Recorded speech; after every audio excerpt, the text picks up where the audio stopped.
Walang ano, bagong katay. Medyo malamig, hindi naman frozen. Ay hindi siya frozen. Ewan ko. Pero hindi siya mukhang bagong katay. Yaman na. Mura naman eh. Laman 270. Talagang 300. So pwede na pag minuto. Pinachop ko na. Pwede na tayo. Dito daan sa Blue Mountain. Pataas. Ano ako tumawid? Maingat ako tumawid. Kaya kung angkas kita, mainipin ka, pasensya ka.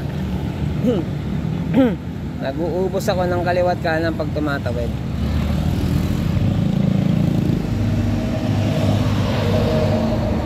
Kasi mga ganun lang naman ang gugulong sa'yo pag nagkamali ka.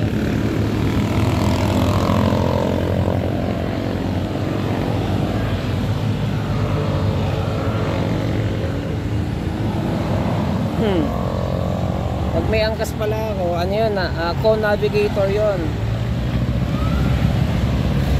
Si teacher, co-navigator. Meaning siya yung taga-senyas. Mga hindi marunong mag-Bisaya dyan, ang ibig sabihin, maririnig nyo siya ay hindi nyo pala maririnig yun. Sumisigaw, nagsasabi siyang lugar. Ibig sabihin ng lugar, libre.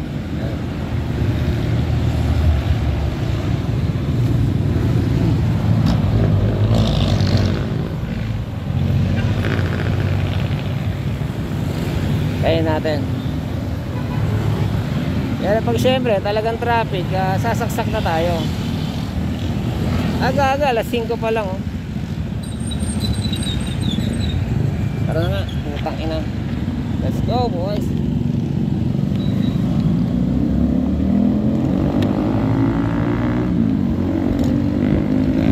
Goggles ka. Goggles ka, may fog. The fogs.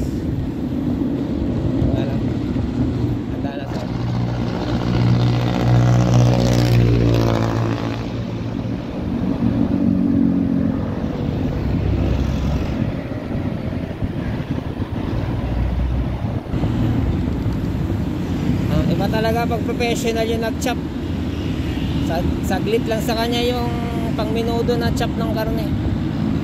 So 300 pesos sa 270 per kilo, higit sa 1 kilo. By the way, ako ngayon nag-adjust ako kasi medyo naglaylo yung pagiging carnivore ko. Nagra-rice na ako lately. Di na naman ako nagbabike eh. Anin ko pa yung carnivore na yan. Pero napansin ko, pag nag-workout ako, balik hingal ako. Yun kasi advantage ng carnivore diet. Makapokus pa tayo. Ang advantage ng carnivore diet is ano, kain na, wala ako sa focus.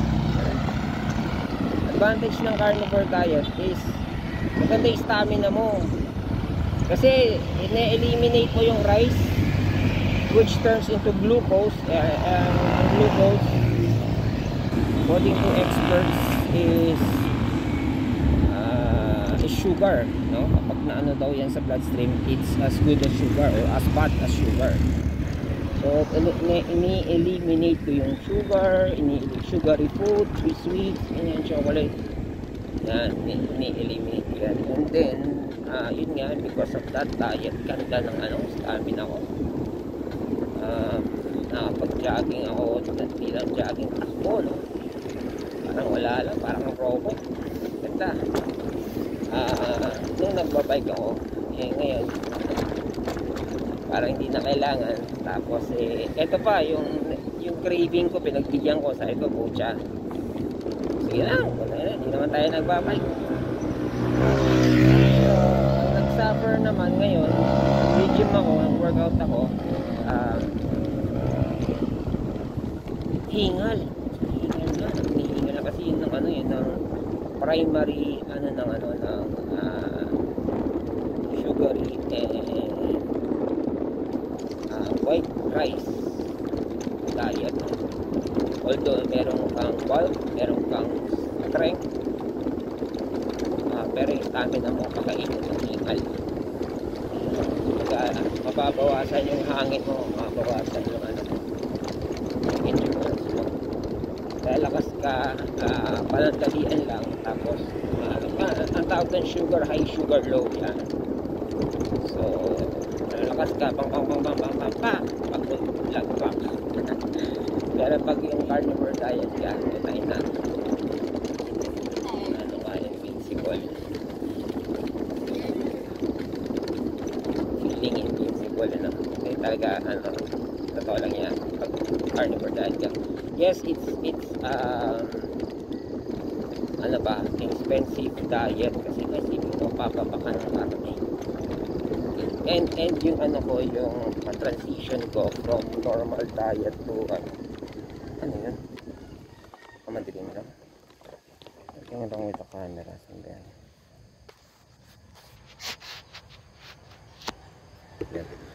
Yung from normal diet to carnivore diet. Ano yun? Buwan na akong LBM. Pucha.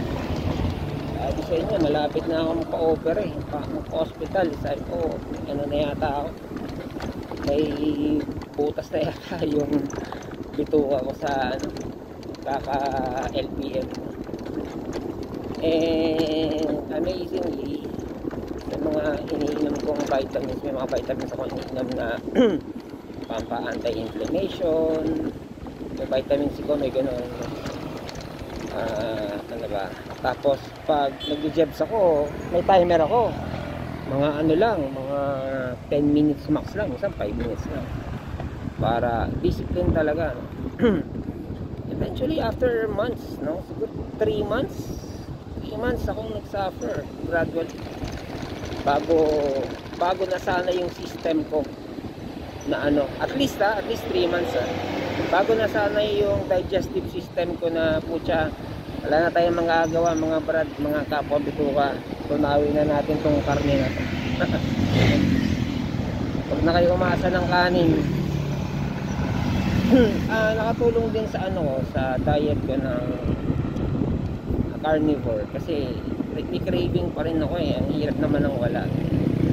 Is yung prutas, sinamahan ko na ng prutas, so in a way hindi na siya carnivore, parang ang tawag ko na lang sa diet na yon nung nag-transition ako, ginawa ko siyang high protein diet, yun na lang ang tawag doon, yan, high protein. Although hindi pa rin ako nagkakanin at that time, prutas ako, may maraming karne, ganyan. Maganda.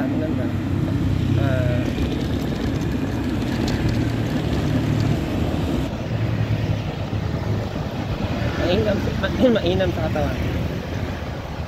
Hindi naman ako high blood or anything.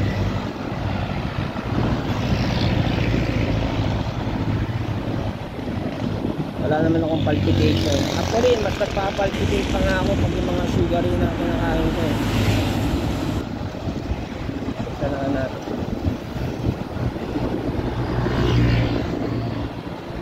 Mas nagpa-palpitate pa ako pag ano. Ako ngayon lang ako ulit nagka-coffee, pero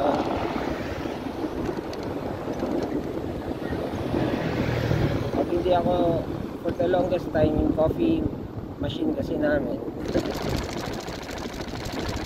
merong stock ng tubig, tapos pinahaya ng langgam kaya hindi namin nagamit for the longest time. Nilinis ko, nagamit ko na ulit. Pag inom ko, nagpalpitate ako siya. Tapos meron akong stock ng Cobra dun sa box ko, hindi ko iniinom yun. So sabi ko, aanuhin ko pa yung Cobra, yung ganda. Dali tayo makapagsalita. Sabi ko, aanuhin ko pa yung Cobra, putya, ang ganda na ng ano ko, stamina ko. Hindi na-stock ngayon siya. Pero simula nung nag-rise ako ulit, yung ano ko, yung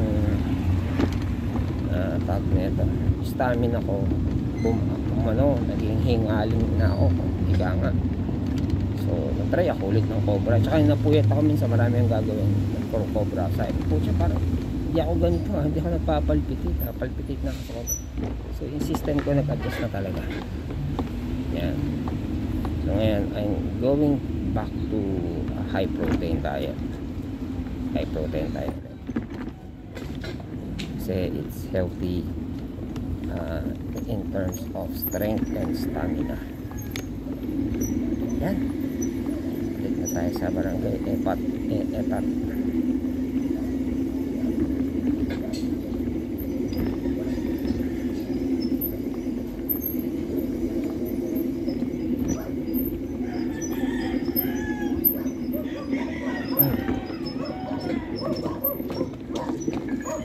Thanks for watching.